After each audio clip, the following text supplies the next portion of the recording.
මේ ලෝකේ ඉන්නවා භයානක හරි පවර්ෆුල් මිනිස්සු කොටසක්. හැබැයි මම මේ කතා කරන්නේ ඔයා හිතන විදිහේ භයානක මිනිස්සෙක් ගැන නෙමෙයි. මම කතා කරන්නේ මේ ලෝකේ මිනිස්සු කොටසක් ඉන්නවා තමන්ට තමන්ව හොඳට කන්ට්‍රෝල් කරගන්න පුළුවන් මිනිස්සු. මේ ලෝකේ ඉන්නවා කිසිම හේතුවක් නැතුව අනිත් අයට නිඳා කරන, අනිත් අයට අපහාස කරන මිනිස්සු. එන්න ඒ වගේ මිනිස්සු ඉස්සරහා ඔයාට ඔයාව කන්ට්‍රෝල් කරගන්න පුළුවන් නම් මම මේ කියන භයානක පවර්ෆුල් මිනිස්සයා ඒ වගේ අය ඉස්සරහා කිසිම වෙලාවක උත්තර දෙන්න යන්නේ නැහැ.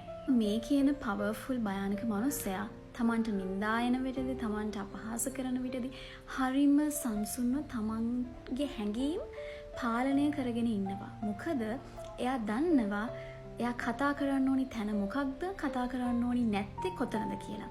එයා දන්නවා එයා ප්‍රතිචාර දක්වන්න ඕනි කා ඉස්සරහද, ප්‍රතිචාර නොදක්වන්න ඕනි කා ඉස්සරහද කියන එක ගැන එයා හොඳ අවබෝධයෙන් ඉන්නේ.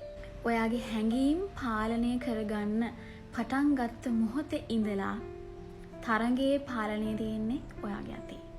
ඔයාගෙන් උත්තරයක් ගන්න, ඔයාව පොළඹව ගන්න, ඒ වගේ මිනිස්සු අට නින්දා කරන මිනිස්සුට අපහාස කරන මිනිස්සු ඕනම දෙයක් කරයි.